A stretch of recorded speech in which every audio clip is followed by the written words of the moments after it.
Riteish sir fire है, okay. Read करताना bank काय आहे, फायनान्शियल इन्स्टिट्यूट आहे जे इन्व्हॉल्व आहे बोरोईंगमध्ये आणि लेंडिंगमध्ये. बोरोईंग म्हणजे पैसे घेणे, ठीक आहे, पैसे घेतात.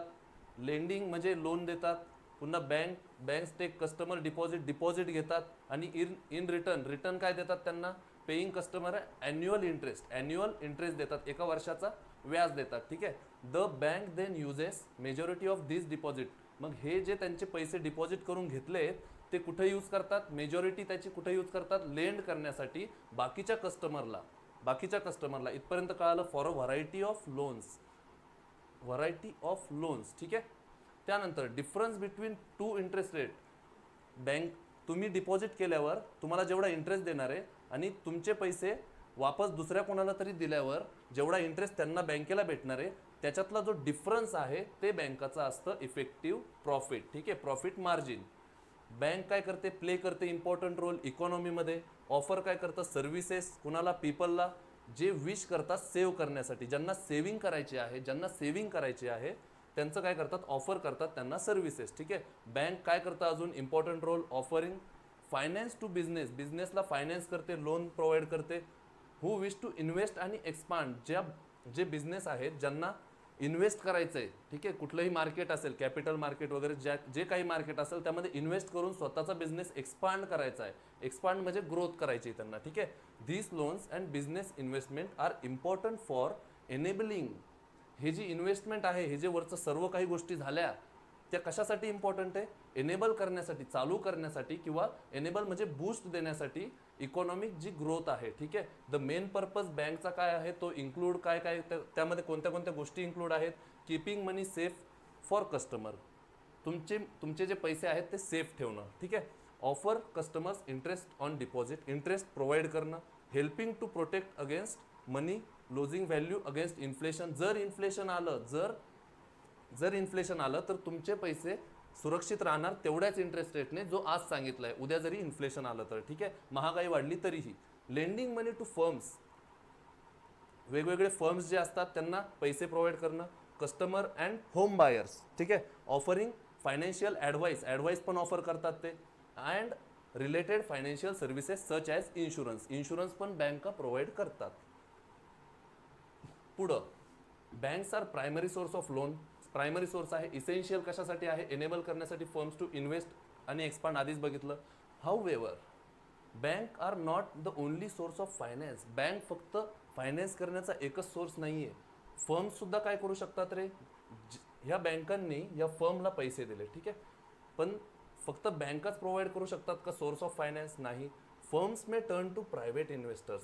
फर्म्स कुणाकडे जाऊ शकतात, टर्न टू, ठीक आहे, इथं दोन गोष्टी येतात, टर्न टू आणि टर्न इन टू असतं, ठीक आहे. टर्न इन टू म्हणजे एखाद्या गोष्टीतून दुसऱ्या गोष्टीत बदल होणे, आणि टर्न टू म्हणजे एखाद्याकडे जाणे. आता हे जे फर्म्स होते ते बँकांकडे जायचे, ठीक आहे, बँकांकडे जायचे, पण आता हे फर्म्स कुणाकडे जाऊ शकतात, प्रायव्हेट इन्व्हेस्टरकडे, स्टॉक मार्केट्सकडे, गव्हर्नमेंट ग्रँटसाठी आणि पर्सनल सेव्हिंगसाठी, ठीक आहे. इन टाइम्स ऑफ रिसेशनमध्ये किंवा शॉर्टेज जेव्हा येईल फंड्सचा, बँक्स काय करू शकतात, may not be willing to lend when firms need it the most. जेव्हा फर्मला गरज असेल आणि रिसेशन येईल किंवा शॉर्टेज होईल पैशांचं मार्केटमध्ये, त्यावेळेस काय होणार आहे, बँक्स त्यांची इच्छा नसेल, कारण बँकांना काय करावं लागतं, कमीत कमी रेटवर पैसे लेंड करावं लागतात, ठीक आहे. पुढं bank lending is profitable for banks and can incur significant cost for the firms. Consumers increasingly need banks to pay for bills electronically. Bank loans and mortgage provide an opportunity to purchase very expensive items and pay back over a long period. सर्वाचा अर्थ एवढाच आहे, हे सर्व मिळून plus केलं तर एकच गोष्ट होते, ठीक आहे. पे लेटरचा ऑप्शन ऐकला असेल तुम्ही, आज घ्या नंतर पैसे द्या, सरळ तेच आहे. हे पण सर्व्हिस प्रोव्हाइड करते बँक. फॉर एक्झाम्पल हाऊस आणि कार, ठीक आहे, हाऊस लोन घेऊ शकतो, कार लोन घेऊ शकतो. द पुअरेस्ट कन्झ्युमर्स ऑफन, जे पुअर कन्झ्युमर आहेत, ठीक आहे, रुरल एरियात असं म्हणू शकतो आपण, त्यांच्याकडं ॲक्सेस नाही आहे, don't have access to bank account. त्यांच्याकडे बँक अकाउंट नाही आहे, बँक लोन नाही आहे त्यांना. Causing the poorest to look outside traditional banking to more exploitative loans. म्हणजे काय, याचा अर्थ काय, जे पुअर आहेत, जे रुरल एरियातले आहेत, त्यांच्याकडे ॲक्सेस नाही आहे बँक अकाउंटचं, बरोबर. ॲक्सेस नाही आहे त्यांना बँक अकाउंटचं, मग ते कुणाकडे जाणार आहेत? सावकारकी ज्याला म्हणायचो. त्याचाच अर्थ आहे एक्सप्लोटेटिव्ह लोन्स, म्हणजे जे हायर रेट ऑफ इंटरेस्टने जे द्यायचे सावकार आधीच्या काळात, तर त्यांना त्यांच्याकडे जावं लागतं, बरोबर, कारण का त्यांच्याकडे बँक अकाउंटच नाही आहे. सच ॲज पेडे लोन्स. पेडे लोन्स म्हणजे काय? एखादं छोटंसं लोन असतं पण त्याच्यावर इंटरेस्ट खूप जास्त असतो. मनी शार्क. शार्क म्हणजे काय? शार्क छोटा असतो का? नाही, शार्क खूप मोठा असतो. शार्क टँक ऐकलं असेल तुम्ही, शार्क टँकमध्ये चाललो होतो. शार्क म्हणजे काय रे? मनी शार्क म्हणजे काय? तेच लोक की जे पैसे देतात पण त्याच्यावर खूप सारा इंटरेस्ट रिसीव्ह करतात, ठीक आहे, खूप सारा इंटरेस्ट घेतात तुमच्याकडून. Some insurance services are not necessary. For example, insuring electronic goods for expensive compared to the cost of replacing them. काही जे इन्शुरन्स आहेत, इन्शुरन्स सर्व्हिस आहेत, आता मोबाईल आहे, तुम्ही 4,000चा मोबाईल घेतला, स्वस्तात स्वस्त, ठीक आहे, आधीच्या काळात घ्यायचे 3-4 हजाराचा मोबाईल घेतला, त्याचा इन्शुरन्स किती करणार आहे? 500-1000 रुपयाचा त्याचा इन्शुरन्स करायचा. महत्त्वाचा आहे का तो? तुम्ही अजून 2,000 टाकून नवीन मोबाईल घेऊ शकता. तेच त्यांचं म्हणणं आहे की काही गोष्टी अशा आहेत की त्या एक्सपेन्सिव्ह पण नाही आहेत, पण त्याला जेवढं त्याच्यावर हे केलं जातं, इन्शुरन्स घेतला जातो, त्यापेक्षा त्याला चेंज करणं सोपं पडेल आपल्याला, ठीक आहे. पुढं, low income consumers may feel they cannot afford insurance payment and put themselves at a risk. ज्यांचं कमी इन्कम आहे ते काय करणार? त्यांना फील काय होईल? ते इन्शुरन्स अफोर्ड करू शकत नाही, आणि ते इन्शुरन्स अफोर्ड करू शकत नाही तर त्यांचा ऑफकोर्स लॉस आहे. कळालं? हो गया. चलो, कळाला पॅसेज? असाच रीड केला होता का सांगा? फॅन ऑफ रितेश जी, अरे बापरे सांगा, चला, असाच रीड केला होता का? आपल्या बॅचचे आहेत का मुलं? सांगा, आपल्या बॅचचे किती आहेत सांगा. चला, पुढचे मस्त क्वेश्चन आहेत एकदम. एरर डिटेक्शन आहे, वर्ड स्वॅप आहे, सेंटेन्स रिअरेंजमेंट आहे. आपल्या बॅचचे जे आहेत त्यांनी एक मेसेज टाका, ठीक आहे, आपल्यावाला मेसेज टाका, एक सर्वांना समजू द्या, ठीक आहे, टाका, समजलं पाहिजे. आपली बॅच पायलने टाकलाय, विनोद, लवकर, जल्दी.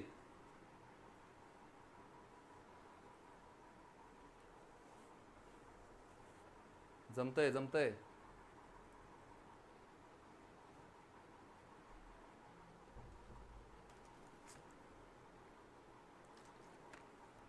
ओके, पहिला क्वेश्चन माझ्या समोर येतो. Which of the following statement point out the correct theme काय? आपलं पूर्ण पॅसेज, आपलं एवढं रामायण झालं, महाभारत झालं, त्याची थीम काय? Bank and their effect on modern कस्टमरवर बँकांचा इफेक्ट होतोय असं काही वाचलं का आपण? सांगा. लेंथ इतकी नसते बाळा, लेंथ इतकी नसते. ॲक्च्युअल एक्झामला मी लेंथ सांगतो, एवढी लेंथ असेल, ही लेंथ नसेल. पण याच्यात अवघडच काय आहे? आपण बँकिंग अवेअरनेसमध्ये पण वाचतोच नाही, ह्याला वाचायला किती वेळ लागणार आहे सांगा. मी तुम्हाला एक्सप्लेन करता वाचलं तरी मी 2-3 मिनिट, मॅक्सिमम 3-4 मिनिटमध्ये वाचलं असेल, बरोबर? एवढी नसते, एवढी पॅसेजची लेंथ फक्त एवढी असेल, बस. क्लिअर? तर आपल्याला थीम सांगायची. थीम काय असेल? बँकांचा इफेक्ट मॉडर्न कस्टमरवर अजिबात नाही. ॲडव्हान्टेज आणि disadvantage of the banking system, ठीक आहे. Facilities provided bye banking system, मला हे मान्य आहे, 100% मान्य आहे मला, कारण फॅसिलिटी त्यांनी सांगितल्या, लोन देणं घेणं काय असेल, इन्शुरन्स वगैरे. पण ॲडव्हान्टेज पण समजलं मला, पण डिसॲडव्हान्टेज कुठं दिलंय का सांगा? डिसॲडव्हान्टेज कुठं दिलंय? बरोबर, इझी पॅसेज होता, यस. डिसॲडव्हान्टेज कुठं दिलंय मला सांगा. सर आरसी फार इझी आहेत का? आपल्या बॅचमध्ये असले आरसी कव्हर करू आपण, ॲक्च्युअल एक्झाम लेवलचे. हा पण एक्झाम लेवलचाच आहे, फक्त हे डबल झालंय बघा. एवढं मी सांगितलं, एवढी लेंथ येईल पॅसेजची, एवढी लेंथ येईल मॅक्सिमम. मला याचं सांगा फक्त की याचं ओनली 3 तुम्हाला पटलं का? क्लिअर असेल तर सर्वांनी एकदा क्लिअर म्हणून टाका. आणि तुम्हाला माहिती आहे क्लिअरचा मेसेज कसा टाकायचा. चला, सर एक्झाममध्ये पण आधी सर्व पॅसेज वाचून घ्यायचं का? हो, ऑफकोर्स. मग बिना पॅसेज वाचल्याचे तू उत्तर कसे क्लिक करणार आहेत?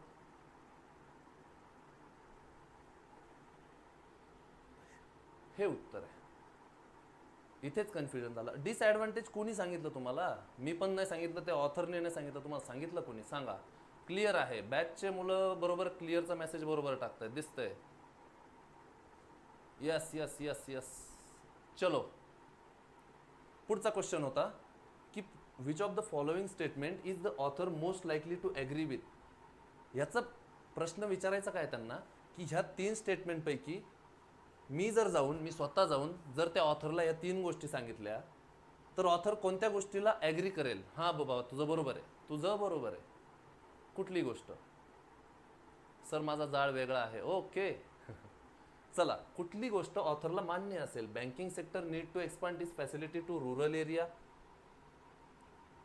With rapid digitization of banking. Branches will soon close. Branch close होतील, कुठंच दिलं नव्हतं. मला मान्यच नाहीये. Banks are the modern day money sharks. Bank आहेत का? मनी शार्क म्हणजे काय मी सांगितलं होतं? सावकारकी. आता बँका सावकारकी करतात का? अजिबात नाही. बँकिंग सेक्टरला गरज आहे एक्सपांड करण्याची, वाढवण्याची त्यांच्या फॅसिलिटी. कुठं? रुरल एरियाजमध्ये. ठीक आहे, रुरल एरियाजमध्ये. जे की कुठं बोललो होतो तुम्हाला सांगतो मी. एवढं सजवलं याला. कुठं होतं सांगा? फर्स्ट पेजवर की सेकंड? Rural poorest. इथं बोललो होतो की नाही? आउटसाइड ट्रॅडिशन म्हणजे काय? आउटसाइड ट्रॅडिशनल म्हणजे काय? आलं लक्षात? चलो, third question. How does deposits and loans define banks profit? बँकचा प्रॉफिट, लोन आणि डिपॉझिट हे कसे डिफाईन करतात? डिफरन्स बिटवीन डिपॉझिट आणि investments made by the bank define करतात का? डिपॉझिट आणि investment. Rate of interest, difference between rate of interest between deposit made to the bank and loans. मान्य आहे का? आलं का लक्षात? सांगा. Second is the right answer. Okay. Rural शब्दाचा उल्लेख नाहीये, पण हे दिसतंय का तुम्हाला? प्रश्न दिसतोय का तुम्हाला? काय प्रश्न दिसतोय का मला सांगा? मी आधीच प्रश्न काय सांगितला? मला वाटलं होतं हा डाऊट येईल. कोणी विचारलं होतं? रुरलचं विचारलं कोणी होतं मला सांगा? मी काय म्हटलं? मी जर ऑथरला जाऊन सांगितलं ह्या तीन गोष्टी जर मी ऑथरला जाऊन सांगितल्या तर तो कोणत्या गोष्टीला ॲग्री होईल? कोणत्या गोष्टीला म्हणेल की हो तुझं बरोबर आहे? कोणत्या गोष्टीला म्हणेल? जर मी त्याला म्हटलं की बँकांच्या ज्या फॅसिलिटीज आहेत त्या आपल्याला रुरल एरियामध्ये घेऊन जायच्यात, तो काय म्हणेल? नाही, अजिबात नाही. म्हणेल का सांगा? नाही म्हणणार. तो म्हणेल बरोबर आहे, कारण त्याचं डोकं खराब आहे आधीच. का बरं? इथं इन्शुअर कुठं गेलं? Poorest to look outside traditional banking. बरोबर. आणि इथं पण आहे investment important for wish to invest आणि एक्सपांड. बाकीच्या गोष्टी पण एक्सपांड करायच्यात. आणि इथं तर दिलंच होतं सरळ की पुअर जे लोक आहेत, ठीक आहे, जे आउटसाइड ट्रॅडिशनच्या आउटसाइड राहतात, बाहेर राहतात ट्रॅडिशनच्या. क्लिअर? सिनॉनिम दिला होता ऑफनचा सिनॉनिम दिला होता. तर मी जेव्हा वाचला शब्द इनफ्रिक्वेंटली, म्हणजे फ्रिक्वेंटलीचा अर्थ काय होतो? नेहमी. इनफ्रिक्वेंटली म्हणजे काय? नेहमी नसणारी गोष्ट. रेअरली म्हणजे काय? रेअरली दुर्मिळपणे म्हणजे कधीतरीच. युज्युअली म्हणजे काय? युज्युअली कधी. सर्व सेम वाटतायत मला. आणि ओनली सी आणि बी सी. तर कोणतं येईल सांगा? इनफ्रिक्वेंटली, रेअरली, युज्युअली. पुन्हा सांगा. मी मगाशी ते एवढं फास्ट गेलं, कुणाचं वाचलंच नाही. सांगा. चॅट खूपच जास्त फास्ट गेल्या. उत्तर करा. चला आता लक्षात येईल माझ्या. ABCD सांगा. ABCDE.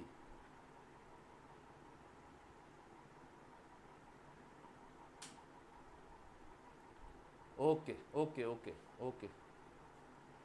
बी येतंय काहींचं.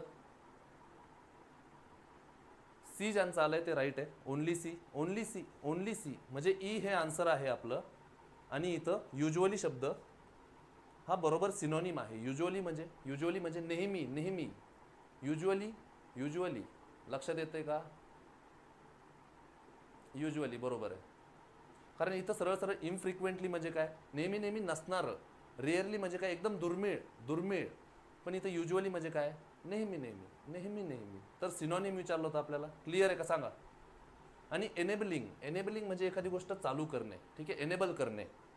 ठीक आहे, माईक तुम्ही एनेबल करता मोबाईलचा. ब्ल्यूटूथ जे मोबाईलचं ब्ल्यूटूथ असतं ते एनेबल करता. नेटवर्क कनेक्शन एनेबल करता, चालू करता.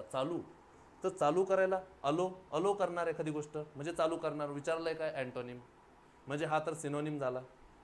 एम्पावर करणे, एखादी गोष्टीला एम्पावर करणं, तर हा पण जवळपास चालू करण्याचा त्याच हिशोबाने आहे, सिनोनिमच आहे हा.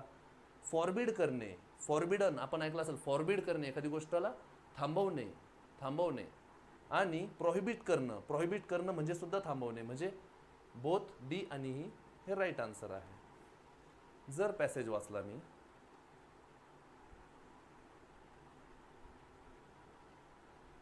त्यांनी दिलं होतं हे जे लोन आणि बिझनेस इन्व्हेस्टमेंट आहे ते इम्पॉर्टंट आहेत इकॉनॉमिक ग्रोथला काय करण्यासाठी रे. पण आपल्याला इकडे सिनोनिम विचारलाय, लक्षात घ्या. एक सेकंड. इथं एनेबलचा अर्थ काय होणार आहे, अलो होणार आहे, सिनोनिम, सिनोनिम बोलतोय. एम्पावर होणार आहे, सिनोनिम. पण आपल्याला विचारलंय अँटोनिम. फॉरबिड करणं, एखादी गोष्ट थांबवणं, इकॉनॉमिक ग्रोथ फॉरबिड करणं किंवा प्रोहिबिट करणं. ठीक आहे, हा त्याचा एक्झॅक्ट अँटोनिम होतो, बरोबर.